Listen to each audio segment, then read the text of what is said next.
네, 안녕하십니까. 현대아주 지진방재대책과장 우성우입니다.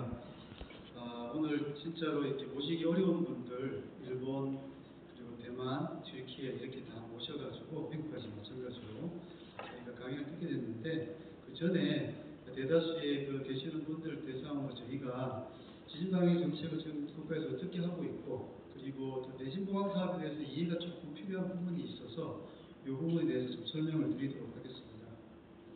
원래 저한테 주어진 시간 20분인데 제가 조금 짧게 한번 해보도록 하겠습니다. 앞서 설명을 많이 드렸지만 경주 포항 지진뿐만 아니라 저희가 1년에 한 70회 이상의 지진을 꾸준히 오고 있습니다. 현재까지도 66회 정도 올해도 봤고요. 그 중에서 이제 가장 큰 게 이제 경주 지진이고, 이제 그래프를 보시면 약간 우상향으로 보이긴 하는데, 이게 사실은 디지털 관측이 있었느냐 없었느냐의 차이가 있기 때문에 해마다 한 70여 회의 지진이 좀 일어나고 있다 이렇게 보시면 됩니다. 규모가 2.0 이상이 되는 올해 6월 12일이었죠. 부안에 규모 4.8. 저도 차관님께서 현장 장관관으로 커피 좀 내려가라고 해서 내려갔는데, 제가 갔을 때 여진이 일어났어요. 여진이 일어났는데 규모가 3.0입니다. 우리가 흔히 생각해서 작은 지진인데도 불구하고 그 현장에서 지진을 제가 겪어보니까 정말로 폭탄이 터진 지진이었습니다. 꽉 걸면서 다리가 흔들릴 정도로 지진이 나서 규모가 이렇게 커지면 클수록 굉장히 불안감이 클 거라 생각을 하고 있고요. 또 작년 11월에도 예전에 큰 지진이 일어났었죠. 경주에서 4.0의 지진이 일어났었고, 또 저희가 2023년 작년 4월 달에 강원도 동해해역, 충북, 옥천 연속적으로 많은 지진들이 사실 일어났습니다. 그래서 더 이상 대한민국이 이게 안전하다 안 안전하다의 문제가 아니라 대비가 반드시 필요하다 이렇게 저는 생각을 하고 있습니다. 또 22년도에 계산해서 4.0, 규모 4.0이 넘는 이런 지진들이 해마다 한두 개씩은 계속 일어나고 있다 이렇게 보시면 될 것 같고요. 저희가 이제 해외 지진에 대해서는 뒤에서 대만이라든가 대만 화력 지진이라든가 또 트리케 지진은 또 상세히 설명을 하시겠지만, 일본에서의 지진도 오토바노 지진도 저희가 좀 설명을 드리면, 작년에 굉장히 큰 지진이 일어났었죠. 트리키에. 물론 트리키에는 지진이 굉장히 많이 일어나는 나라입니다. 규모가 7,000대의 수도 없이 일어나고 많은 사상자도 생겼고, 잠깐 동영상을 보시면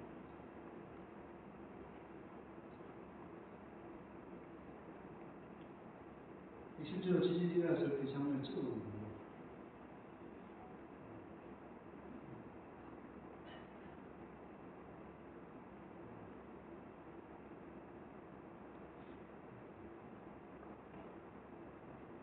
건물이 주저앉는 게 보이시나요? 순식간입니다. 이게 사실 이제 조이신이라고 이야기하는 데서 보통 약 50초 정도, 1분이 안 됩니다. 이 안에 흔들리면 모든 건물이 다 합니다. 여기서 가장 중요한 게 어떤 식으로든 대신 설계를 하든 대신 보강을 하든 대비가 되지 않으면 이런 상황들이 계속 생길 수 있다는 겁니다. 우리나라도 마찬가지고요. 언제든지 규모가 큰 게 오게 되면 이런 상황이 발생하기 때문에 이건 국가적인 재난이 될 수가 있습니다. 보시는 것처럼 원래 이렇게 생겼던 건물이 이렇게 지진이 일어나서 이렇게 되고요. 이 건물이 좀 시사점이 있는데 이게 시즌 엔지니어식이라고 하더라고요. 지진이 일어났음에도 불구하고 이 건물은 말짱합니다. 이상 바뀌었습니다. 그 이유가 내진 설계가 잘 됐습니다. 물론 이제 대진에 하시는 분들이 계셔서 그런지 설계가 잘 됐었어요. 튀르키예에서 저희가 가장 시사점이 큰 부분이 뭐냐, LCD라는 곳이 있습니다. 언론에도 많이 보고가 됐는데, 여기 시장이 좀 독특해서 굉장히 타이트하게 내신 설계도 많이 하고 내신 보안도 강하게 하고 이렇게 하다 보니까 그 큰 지진이 일어났음에도 불구하고 LCD는 큰 피해가 없이 보시는 것처럼 이렇게 평화로운 이런 상황이 있습니다. 여기에서 내신 설계와 내신 보강의 중요성, 또 그것이 어떤 차이가 있는지를 저희가 반드시 알아야 될 것 같고요. 이건 이제 동일본 대지진 쪽인데요. 이게 멀리서 찍은 건데 규모가 9.대였습니다. 이 큰 건물들이 흔들리는 게 보이시죠? 도시 전체가 흔들린다고 보시면 돼요. 이 정도로 지진이라는 게 위험하다 이렇게 제가 말씀을 드릴 수가 있고요. 전 세계적으로 그럼 지진이 얼만큼 일어나고 있냐, 저희가 이거를 한번 살펴보면 1901년부터 2020년까지 일어난 지진을 점으로 표시를 해봤습니다.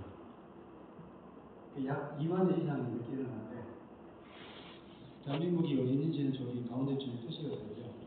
정말로 운이 좋게도 지진이 가장 많이 일어나는 이게 한 경계가 보이시죠, 그죠? 거기에 대한민국 조금 안전하게 내륙 쪽 한쪽에 있습니다. 그럼에도 불구하고 내륙이라고 할지라도 언제든지 규모 5.대, 6.대 이런 지진들은 충분히 일어날 수 있다. 이에 대한 대비는 반드시 필요하다. 이렇게 말씀을 드릴 수 있습니다.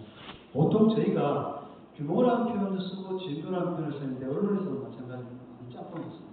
규모는 에너지 양을 나타내고 이제 많이들 알고 계시더라고요. 진도는 사람이 느끼는 정도, 보통 인텐시티라고 얘기하는데 이렇게 표현을 합니다. 근데 사실은 조금 이제 좀 아셔야 될 게 규모가 4.0에서 5.0으로 1.0이 커지면 에너지 규모는 정확하게 31.6배가 커집니다. 그래서 규모 4.0에서 규모 6.0까지 커지면 2.0이 커지는데 약 1000배 커집니다. 이게 이제 뒤에 보시면 제가 표시를 해놨는데 3.0에서 7.0이 되면 100만 배. 이 정도로 에너지 양이 커집니다. 단순한 숫자의 노름이 아니라는 것을 보여드리려고 하는 거고요. 사실 어느 위치에서 어떻게 일어나느냐 이거에 따라서 규모는 좀 다르지만 사람이 느끼는 진도를 느껴서 저희가 이렇게 일단 저희는 수정 메르카리 진도계도 일본은 일본의 기상청 계획을 써서 조금 다른데 일본은 아라비아 숫자로 표현을 하고 저희는 로마자로 표현을 합니다. 1단계부터 12단계까지 이렇게 표현을 해서 저희가 어떤 식으로 느끼고 있나 실제로 지진이 일어났을 때 여러분들이 지진이 일어난 근처책에 있으면 받아보는 것은 진도로 되어있다. 로마자로 표시를 하게 되어 있습니다. 내진보강 사업에 대해서 길게 설명을 할 수도 있지만 제가 오늘 여러분들께 설명을 드리는 딱 한 가지입니다. 크게 하면 많이들 혼동을 하시는데 내진 설계율과 내진율 이건 엄연한 큰 차이가 있습니다. 내진 설계율은 말 그대로 새로운 건물을 지을 때 신축 건물을 지을 때 인허가상에서 내진 설계가 들어갔느냐 안 들어갔느냐 이 문제를 따지는 거고요. 내진율이라는 것은 이러한 내진 설계율 플러스 내진 설계가 되어 있지 않더라도 내가 내진 성능을 갖고 있다는 걸 확인하는 거예요. 그와 플러스 이 내진 설계가 되어 있지 않은데 내진 성능이 없으니까 보강을 해서 내진 보강까지 하는 거예요. 이걸 다 합친 거를 우리가 내진율로 보입니다. 그래서 저희가 공공건축물의 공공시설물에 대해서는 행정안전부에서 33종의 시설물로 나누어가지고 각각의 이제 내진율이 어떻게 되는가 20만 개가 되는데 이걸 다 관리를 하고 있습니다. 근데 사실 인간은 이게 할 수가 없습니다. 건물이 700만 동이 넘는데 이게 일일이 내진 설계가 되어 있는가, 내진 성능을 갖고 있는지 없는지 지금 확인할 방법이 없어서 저희가 유출을 할 뿐인데 일단은 공식적인 자료로 발표가 되는 것은 내진 설계율이라고 해서 인허가상에서 내진을 했느냐 안 했느냐 이것만 갖고 있습니다. 근데 이게 사실 내진율을 대표하는 건 아니고요. 여기에 저희가 공공 건축물을 한 7만 개를 해서 결과를 보니까 한 60% 정도는 내진 설계가 되어 있지 않더라도 내진 성능을 갖고 있는 게 굉장히 있더라. 이걸 저희가 발견했습니다. 그 말은 현재 23년 말 기준으로 16.7%의 내진 설계율 민간 건축이라고 되어 있지만 실제로는 60%가 훨씬 넘을 수 있다. 이거는 사실 예상을 할 수가 있고요. 그런 관점에서 좀 알아주셨으면 좋겠고요. 그래서 내진 설계율과 내진율은 굉장히 좀 차이가 있다는 걸 좀 말씀드리고 이런 신축 건물에 대해서는 내진 설계, 지어진 건물에 대해서는 내진 성능 평가를 통해서 내진율을 저희가 파악을 하고 있다. 이걸 좀 알아주셨으면 감사하겠습니다. 그리고 가장 많이 듣는 질문 중에 하나가 우리나라에서는 도대체 그러면 얼마까지 견딜 수 있어요? 이게 사실 굉장히 애매모호한데 이제 제가 종료를 시키기 위해서 설명을 좀 드리면 이 건축물 같은 경우에는 저희가 특등급이냐, 1등급이냐, 2등급이냐 이렇게 나눠서 설명을 하고 있습니다. 대부분의 설계의 목표는 내진 성능 목표라는 걸 가지고 하는데 이게 인명이 안전할 수 있는 이걸 가지고 목표를 가지고 하고 있습니다. 그래서 테크니컬적인 기술적인 내용을 다 빼고 정말로 짧게 이야기하면 특등급 같은 경우는 저희가 진앙지가 근처에 있다는 조건하에 규모가 6.5 플러스 알파 그 다음에 1등급 같은 경우는 6.3에서 6.5 그리고 2등급 같은 경우는 6.3 정도까지는 충분히 견딜 수 있다. 내진 설계가 잘 되어 있다. 요거 하나만 기억하시면 될 것 같습니다. 그래서 저희가 행정안전부에서는 해마다 기존 공공시설물 33종으로 이렇게 나눠놨습니다. 33종에 대한 내진율을 저희가 공시를 하고 있고요. 매년 4월에 하고 있습니다. 올 4월에도 23년 결과를 공시를 했고요. 이 결과는 현재는 지금 78.1%입니다. 저희가 2035년까지 아까 사관님께서 말씀하셨지만 100% 완료를 목표로 해서 해마다 8천에서 9천여 투입을 해가지고 내신 보강 사업을 계속 진행하고 있습니다. 그리고 저희가 다루는 것은 두 가지가 있는데 하나는 국토부고요. 말씀드린 것처럼 시설물 안전및 유지가 시설법이라고 해서 국토부에서는 1종 시설물 5만 제곱스퀘어미터가 넘거나 20층, 21층이 넘는 이런 건물 같은 경우는 내진 성능평가를 의무화하고 있습니다. 그렇지만 그 외에 나머지 건물, 민간 건물에서는 내진 성능평가를 의무화하고 있지 않고요. 저희가 행정안전부에서 저희 과에서 가지고 있는 지진화산재해 대처법은 공공시설물에 대해서는 의무적으로 내진 보강을 해야 된다는 것을 설명드리고 있습니다. 그래서 33종의 공공시설물은 반드시 100% 내진 보강이 필요한 상황입니다. 이제 법적으로 이렇게 나와 있고요. 33종을 예를 들어서 나눠놨습니다. 일반적으로 된 것들은 좀 규모가 큰 것들 제가 표현을 하고 있는 거고요. 앞서 제가 내진 설계와 내진 보강은 다르다고 말씀드렸죠. 내진 설계 결정사를 보면 1988년도에 저희가 내진 설계를 처음 도입을 했는데 그때는 9층 이상의 10만 제곱 이상의 건축물의 현장에서 말씀을 드리면 그 부분에 대해서는 내진 설계가 하도록 되어 있습니다. 현재는 2017년 12월 이후에는 2층 이상이거나 혹은 200스퀘어미터 이상이 되거나 한 70평 안 되고 60평 되죠. 혹은 5호선 주택은 1층, 2층 관계없이 반드시 내진 설계를 하도록 되어 있습니다. 이렇게 중간중간에 빠져 있는 부분 있지 않습니까? 이 부분들이 지금 내진 보강이 안 되어 있으니까 저희가 내진 보강을 독려를 하고 있는 상황입니다. 그와 반대, 다른 의미로 내진 성능평가는 앞서 나왔던 내진 설계로만 좀 다르게 이제 퍼포먼스 베이스드 디자인이라고 해서 성능 기반 설계법이라는 걸 따라가지고 저희가 기존 시설물, 건축물도 있고 도로도 있고 뭐 교량도 있고 여러 가지가 있는데요. 평가에 별도가 있습니다. 이게 조금 어렵습니다. 그래서 이제 기술사분들이 이걸 가지고 굉장히 노력을 하셔가지고 좀 열심히 하고 계시는데 어쨌든 이런 기존에 지어진 건축물 그리고 뭐 교량 같은 경우에는 기존 시설물에 대한 내진 성능 평가 요령을 따라서 설계를 하도록 이렇게 되어 있습니다. 앞서 말씀드렸죠. 이 모든 우리나라의 건축물은 특등급이냐 1등급이 있는 인명보호를 두 개를 만족해야 되는데 특히 목표 자체는 어떠한 거에 대해서 인명보호가 되는 수준으로 저희가 설계를 하고 있다. 이걸 말씀드릴 수가 있고요. 그에 따른 내진 성능평가 절차를 저희가 지금 설명 이런 테크니컬적인 거니까 이러한 앞서 설명드렸던 기존 건축물의 내진 성능평가 요령에 따라서 이러한 어떤 식으로 보강을 할 수 있을까를 표현해 놓은 게 국토부와 국토안전 관련해서 나오는 기존 시설물의 내진 성능평가 현상 요령이라는 게 있습니다. 이 요령을 보시게 되면 부재로 보강을 할 건지 시스템으로 보강을 할 건지 나눠서 이렇게 설명을 하고 있습니다. 이거는 충분히 이 성능평가 요령을 따라서 내진 보강을 추진을 하시면 가능할 것 같습니다. 기술적인 이야기는 저희 다 빼고 내진 보강하는 절차에 대해서 간단히 좀 설명을 드리면 저희는 해마다 그 전년도에 내진 보강 대책을 수립을 합니다. 12월 11일까지 내진 보강 대책을 수립해서 내진 성능 평가를 하고 그 다음에 내진 보강 설계를 하고 내진 보강 공사를 하는 단계 3단계에 거쳐서 하고 있습니다. 그래서 33종의 공공시설물에 대해서 이 절차에 따라 가지고 내진 보강을 하고 있고요. 그에 따른 내진 보강 운영처리 가이드라인은 저희가 건축물과 교량에 대해서 행정안전부에서 가이드라인 책자를 가지고 이 가이드라인을 따라서 하도록 되어 있으니까 혹시 이제 관계되시는 분들은 이 가이드라인을 많이 숙지를 하셔가지고 따라서 해주시면 감사드리겠습니다. 이 업무처리 가이드라인에서 좀 중요한 부분들만 제가 좀 말씀을 드리는데 첫 번째는 아까 이야기했던 1단계는 저희가 대책 수립을 하는 단계고 2, 3, 4단계는 직접 행하시는 단계인데 이러한 2, 3, 4단계를 하실 때는 각 단계별로 사업적으로 발표를 하는 것이 굉장히 중요합니다. 검증하는 기회가 있어야 되고요. 두 번째, 내진 성능 평가 대상은 검증이라는 걸 하는데 제3자 검증이라는 걸 하는데 이건 반드시 하셔야 됩니다. 어떤 기술사가 하더라도 검증 대상이 되면 별도 불지 발표를 해가지고 검증을 하도록 명시를 하고 있고요. 그리고 어떤 해당하는 업체가 보시는 것처럼 연면적이 3만이 넘거나 총 동수로 계약 시점을 저는 12 이상을 초과해서 하는 건 안 되게 있습니다.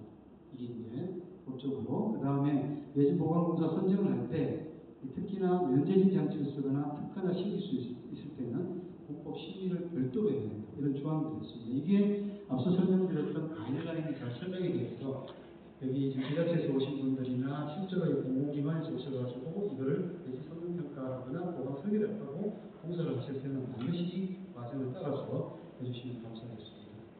또 돈은 어떻게 줄 것인가? 대가 산정에 대해서도 저희가 가이드라인을 만들어서 배포를 하고 있습니다. 충분히 숙지를 하셔가지고 정당한 대가를 통해서 내지 성능평가, 내지 보강 설계가 이루어질 수 있는 바랍니다. 뒤에 저희가 정책에 대해서는 많은 사항들이 있는데 좀 간략하게 설명을 드리면, 그럼 도대체 대한민국에서는 행정안전부에서 지진방지 정책을 어떤 식으로 하고 있는가를 크게 굵직하게 설명을 드리도록 하겠습니다. 저희는 크게 네 가지 파트로 나눠서 지금 지진방지 예방을 하고 있는데요. 지진정지 총괄을 위해서 저희가 5년 단위의 큰 지진방지 종합계획을 하고 있습니다. 그래서 올해 초에 제3차 지진방지 종합계획 5년짜리 계획을 삼아서 제가 발표를 공시를 했었고, 그리고 해마다 이것이 어떤 식으로 이루어질지 지진방지 종합계획을 매년 하고 있습니다. 그와 더불어 단층에 대한 이야기나 어떤 운영을 위해서 필요한 지진화산방재정책위원회를 운영하고 있는 지진정책 총괄을 하고 있고요. 두 번째로 내진 정책을 통해서 좀 내진이 활발하게 이루어질 수 있도록 저희가 기존 공공시설물 내진 보강 기본계획 수립도 5년 단위로 하고 있고, 이것도 또한 매년마다 몇 퍼센트 올릴 것인가 고민하고 동의하고 해서 수립을 하고 있고요. 이런 내진 보강 기본계획을 위해서 저희가 공공시설물 내진 보강 정보관리 시스템을 운영하고 있습니다. 각 지자체, 중앙부처, 공공기관에서 접속을 해서 어떠한 내진에서 성능평가를 했고 어떠한 내진 보강 설계를 했고 해마다 다 등록을 해가지고 누구나 볼 수 있도록 이렇게 하고 있습니다. 그와 더불어 또 각 보시는 것처럼 지자체에서 공공시설에 대한 내진 보강 지원 사업을 제가 특별세로 지원도 해주고 있고요. 그 다음에 지진안전시설물 인증제와 인증사업을 운영하면서 이건 사실 타겟이 민간인데, 인증제도 하지만 민간에서 내진 성능평가를 해야 될 경우는 저희가 국비 60%, 지방비 30% 평균적으로 해서 한 90% 지원을 해드리면서 내진 성능평가를 많이 독려를 하고 있습니다.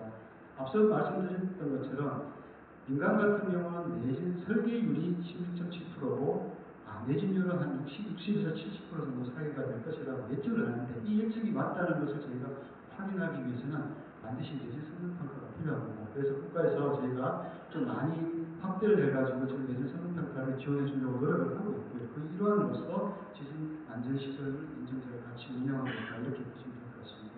그와 더불어 이렇게 저희가 공공시설물에 대해서 내진 보강 기본계획을 추진하고 이런 것들이 제대로 이루어지고 있는지 적정한지에 대해서 검토도 저희가 하고 각 지자체 그리고 중앙부처와 같이 하고 있고요. 그와 또 더불어 오늘 뒤에서 튀르키예에 대해서 단층도 이야기를 많이 할 것인데, 우리나라에 도대체 어떤 단층이 있고 이런 단층이 어떤 영향을 끼치는가에 대해서 단층조사도 저희가 하고 있습니다. 2021년 말까지 해서 저희가 1단계 조사가 끝났고요. 지금 2022년도부터 2단계, 한 단계가 5년씩입니다. 1단계는 저희가 중앙권에서 다 끝났고, 그 다음 2단계 충청 수업을 하고 있고, 그 다음 3단계, 4단계에서 전국적으로 2036년까지 단층 조사를 완료를 하기 위해서 지금 각 부처와 협력해서 노력을 하고 있습니다. 이런 단층도 저희가 찾는 흔히 말하는 제4기 단층 혹은 8성 단층이라고 이야기하는 이런 단층도 있고, 현재 지진이 많이 일어나고 있는 신부 단층도 있습니다. 이것들을 각 부처가 나누어가지고 제대로 중복되지 않게 하게 검토를 하기 위해서 저희가 단층 검토위원회도 운영하고 있고요. 그와 더불어 오늘과 같은 지진방지 국제세미나도 저희가 하고 있고, 그리고 지진방지 전문 인력도 각별하게 지원해서 양성하는 이런 사업들을 행정안전부에서 지금 하고 있는 상황입니다. 뒷부분에 대해서는 앞에 제가 설명드렸던 내용을 반복해서 하는 이야기를 하지만 한 가지만 말씀드리면, 제3차 지진방지 종합계획이 24년부터 28년까지 5년 계획이고요. 저희가 73개 과제, 18개 중앙부처 지자체가 참여를 해서 지금 5개 분야로 나누어서 지진 대비 영향 강화도 하고 있고, 민간 건축물의 내진 보강 참여 활성화, 그리고 주요 공공시설물에 대한 집중 보강, 이것들을 나누어가지고 열심히 하고 있습니다. 그래서 2035년까지는 공공에 대해서는 100% 하고, 그리고 민간에 대해서 많은 활성화될 수 있도록 인센티브도 드리고 이런 제도를 운영하고 있으니까 많은 관심을 가져주시면 감사하겠습니다. 뒤에 내용들은 앞에 내용들을 제가 그대로 설명하는 거라서 그냥 스킵을 하도록 하고요. 하나만 더 말씀을 드리면 제가 그동안 2016년 이후로 17년 이후로 굉장히 많은 예술 공학을 하고 있습니다. 하고 있다 보니까 이것들이 좀 제대로 되고 있는지를 저희가 협동성을 통해 가지고 많은 점검을 하고 있고요. 이런 점검들이 이제부터는 조금 더 사전에 조금 할 수 있는 이런 제도를 저희가 검토를 하고 있어서 만약 이것이 한다고 결정이 된다면 분하우스를 하도록 하겠습니다. 행정안전부에서는 이러한 지지방의 정책을 위해서 다양한 분야에서 많은 노력을 하고 있고요. 많은 궁금증이 계신 분들은 언제든지 저희와 연락을 하시면 저희가 친절하게 안내